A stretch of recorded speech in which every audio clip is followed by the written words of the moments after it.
As men, oftentimes we're afraid to be vulnerable.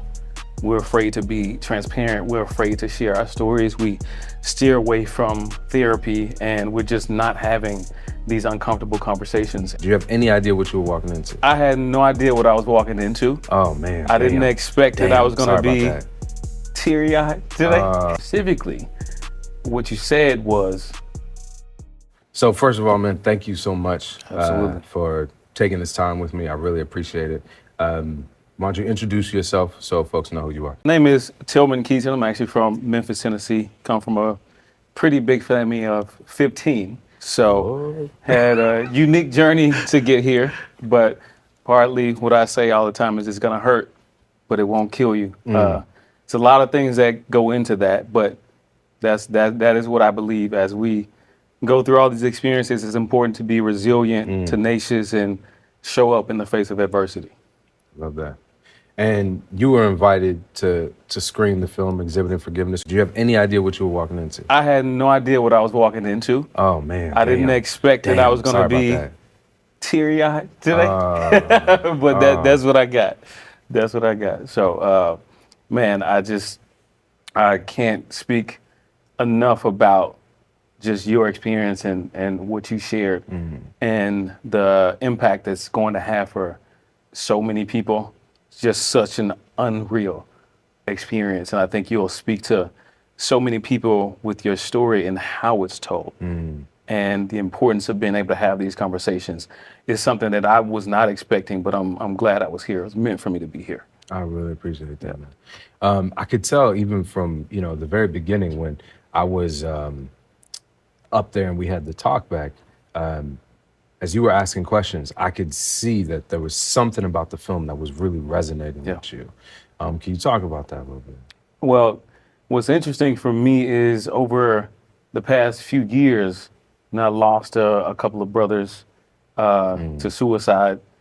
I also had another older brother actually get locked up. So family, what's interesting also is that you mentioned the women in your family are saints. Yeah. And that's kind of how we've all navigated. And, there's some struggles that the men in my family have faced that, came up in a variety of different ways. And so as I'm watching the film, just seeing myself in a lot of your story. And what I'm doing now is trying to have a lot of these conversations. And so I think as men, oftentimes we're afraid to be vulnerable. We're afraid to be transparent. We're afraid to share our stories. We steer away from therapy, and we're just not having these uncomfortable conversations. And it's truly, truly a disservice to us. So kudos to you, bro, because your story is just unreal. And I also thought it was quite important, the James Baldwin quote that you shared in the beginning. Set it up.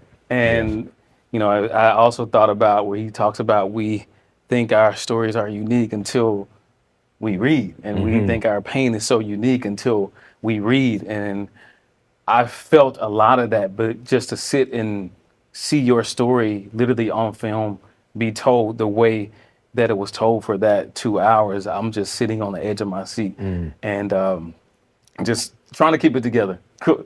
I appreciate that. Yeah. Man. So something that happens with this film is that I've experienced and had conversations with people after. The characters and certain scenes in particular weigh heavy on people even after the film is done. Is there a scene that you remember that stays with you or brought you closer to the personal version of the story for you? Absolutely. I even thought back to, in the end, when you were having your conversation with your father. Now, what's unique about my experience is that I didn't have to have that conversation with my father. I had to have that conversation with myself. And the reason for that is because there's historically in my family where people have suffered from alcoholism and people have suffered from drug abuse and all of these things. And I found myself as I grew up saying that or saying certain things, and I found myself as a hypocrite later on in life. The reason for that was I talked through all of these things and people trying to navigate their experiences.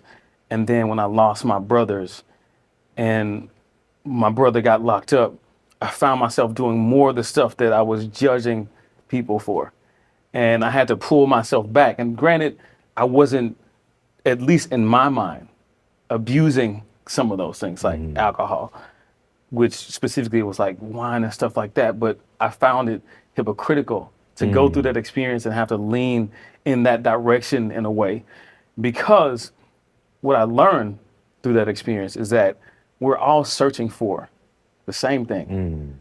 The drug abuser is often searching for the same thing that the person selling to him it is, the escape. We're all seeking that escape. And Do you feel like that came through for you in that conversation upstairs in the gallery space, or which conversation? in the gallery space, because specifically what you said was the future is mine. The future, that resonated with and that resonated with me because I had to find a way in all of that to forgive myself. That's beautiful, man. I really appreciate you taking this time. I really, really, really do. Absolutely.